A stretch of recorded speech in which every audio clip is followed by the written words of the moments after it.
Nah, tapi belakangan dananya itu ditarik kembali tuh Bang oleh pihak pengusaha itu kan. Iya, ya bisa jadi itu mungkin kebutuhan yang kebutuhan itu saat itu udah tercover ya. Mungkin dia diambil lagi kan itu agak biasa itu nitip gitu biasa itu kan gitu.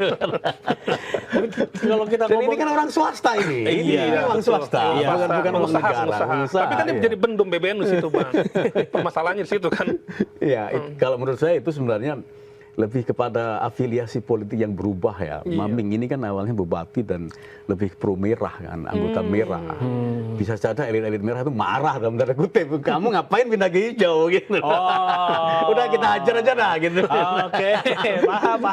Itu hal biasa itu. Iya, bahasa politiknya begitu ya. Dan Kiai itu apa sih? Mungkin Kiai itu kan nggak dugem, nggak main perempuan kan.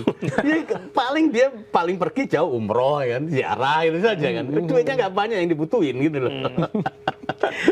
Kita kalau ngomongin masa depannya NU nih, sebenarnya muktamar itu kan setahun lagi. Oke. Kalau kata Gus Solah sendiri, memang perlu ada islah untuk menangani ini, atau memang tunggu aja muktamar 2026, atau perlu ada MLB tengah-tengah tahun ini nih, atau gimana enaknya? Ini pertanyaan menggelitik ini.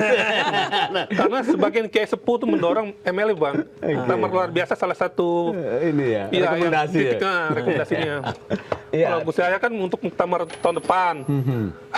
Kalau kubu yang lain kan apa plan itu Bang? Sebenarnya tahun depan kan memang udah saatnya muktamar ya. Iya, Nah, tahun jadi depan. baik ada istilah MLB dipercepat atau muktamar saja, ya memang udah waktunya. Itu pertama.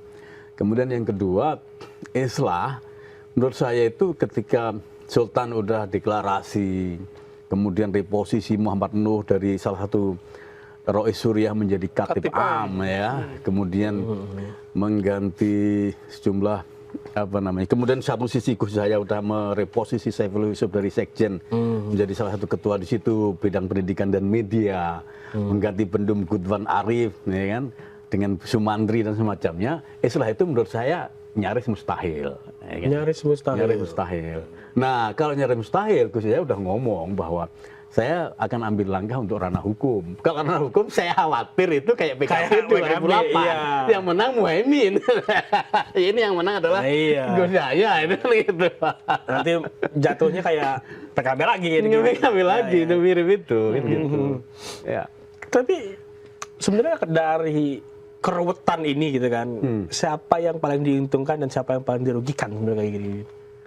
Iya, kalau berantem seperti ini, ya kalah jadi arang, menang jadi abu. Iya. Tidak ada yang diuntungkan, gitu. Semua rugi kan gitu kan. Citra NU sebagai penjaga moral bangsa itu runtuh seketika dengan konflik ini. NU sebagai teladan, sebagai paragon yang memandu bangsa ini secara moralitas, itu juga kehilangan legitimasi moral untuk bicara soal itu. Ini kerugian luar biasa ya.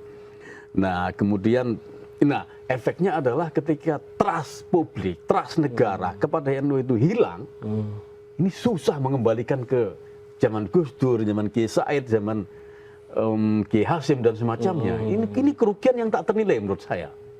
Iya, jadi kayak kalau misalnya kita berkaca dari filosofi awal dibentuknya NU sendiri kan untuk menjaga moral, untuk mendorong ke akhirat. Ini banyak komen-komen dari netizen juga ya, bahwa NU tuh dibentuk awalnya untuk menjaga moralitas agar bisa sampai ke akhirat gitu kan. Tapi kok sekarang malah kayak seolah-olah rebutan duniawi, ya, bahasa gitu-gitunya ya. Bahasa awamnya nih, itu gimana Gus?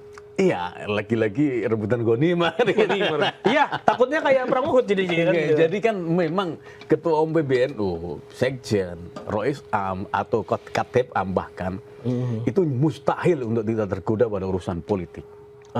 Itu saya garansi, sama kayak Panglima TNI, Kapolri, itu mustahil untuk tidak bicara politik. Meski mereka bukan partai politik. Kenapa? Ketika di top leader seperti itu, mitranya adalah presiden. Ya kan? Kemudian teman kerjanya adalah para menteri, para gubernur, para bupati. Kalau berhubungan dengan pejabat-pejabat negara, pejabat pemerintah, kemudian dilarang bicara politik, itu nggak ada yang seperti itu. Pasti bicara politik. Bahwa tarik-menarik kepentingan di situ antara dirinya sebagai katakanlah ketua umum atau Rois Am, ya kan? Kemudian sebagai dan juga sebagai pribadinya, nah ini tinggal ngukur saja. lebih banyak kepada pribadinya atau lebih banyak kepada NU secara umum, itu saja sebenarnya. Tapi untuk melepaskan dari aktivitas yang baru politik itu mustahil menurut saya. Ya mending nggak usah jadi ketua umum kalau nggak ada bahasan politik kan begitu. Ya, karena politik juga fondasi organisasi juga ya. Kalau secara landasan teologisnya kan baldatun thayyibatun wa rabbun ghafur kan. Iya. Jangkarnya itu ya di situ. Peran NU itu di situ kan gitu. Ini saya mau baca-baca komentar dari netizen dulu nih. Di YouTube Okezone dari Grote Namen. Grote Namen.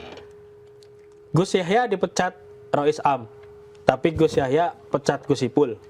Gus Ipul ikut nunjuk PJ Ketum. Lah, iki piye? Oke, ini rumit yang tadi ya, gitu ya, yang menyebabkan istilah seolah-olah jadi tidak mungkin lagi gitu loh. Ini tanggapannya gimana nih dari? Nah, yang terakhir ini meski dari pembaca, saya menanggapinya serius. Kenapa? Karena baik Gus Ipul, Gus Yahya, atau bahkan Rois Am, menurut saya itu pihak yang dimainkan. Oh, oke. Ada mastermind di situ, untouchable man di situ. Nah, yang kemudian menggerakkan ini itu. Apalagi kalau khusus Gus Ipul ya, kemarin Presiden Prabowo sudah menyebut bahwa menteri-menteri yang tidak cakap atau tidak kurang sigap menangani persoalan rakyat termasuk banjir itu diharap untuk mempercepat speednya kan. Nah ini kan kemudian ini menyangkut Gus Ipul. Ada bendera putih di mana-mana di Aceh terutama. Berarti mereka menyerah karena menunggu bantuan itu. Nah konsolidasi, mobilisasi itu di tangan leading sektornya adalah Kementerian Sosial.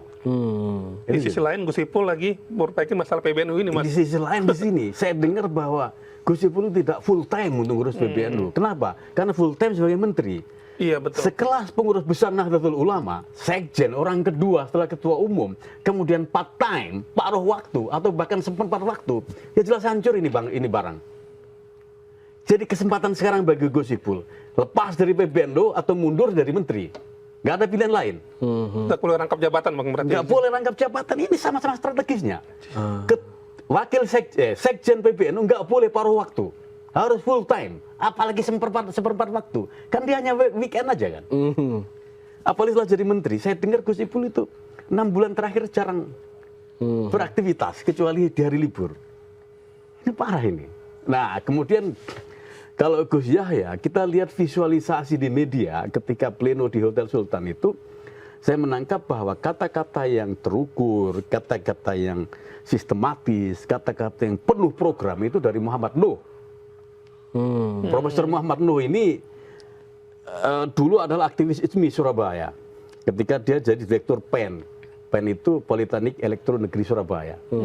Kemudian setelah itu dia kemudian salah satu takmir dari Masjid Al-Falah. Masjid Al-Falah ini bukan Masjid NU. Masjid Al-Falah ini masjid kanan dalam tanda kutip ya. Oke, paham. Kanannya mana ya. Dan dia ISMI. Dia ISMI. Pak Nuh ini ISMI. Kemudian dia direktur PEN. Setelah direktur PEN kemudian dia tahun 2003 jadi rektor ITS Surabaya. Nah, tahun 2008 dia kalah oleh Profesor Priyo Suprobo untuk periode kedua jadi rektor ITS.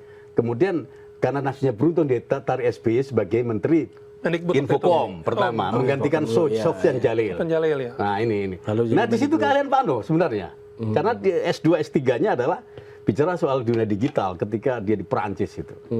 Nah, sebenarnya, kita flashback sekitar 1 bulan lalu ketika Trans 7 menghabisi Lirboyo dalam tanda kutip, yang berperan di situ adalah Pak Nuh. Pak Nuh kenapa berperan? Kan dia salah satu komisaris dari Bank Mega. Korporasi ini milik Khairul Tanjung. Kita tahu Khairul Tanjung itu zaman Presiden SBY itu luar biasa perannya itu. Apakah Pak Nuh berperan luar biasa seperti ini, itu dalam tanda, dan dia orang kepercayaan SBY, buktinya adalah 2 kali jadi menteri SBY, jadi Menkominfo kemudian jadi Mendiknas, bahwa dia dalam tanda kutip punya mandat khusus, dalam tanda kutip operasi di NU ini. Jadi saya tidak melihat peran Gus Ipul belakangan.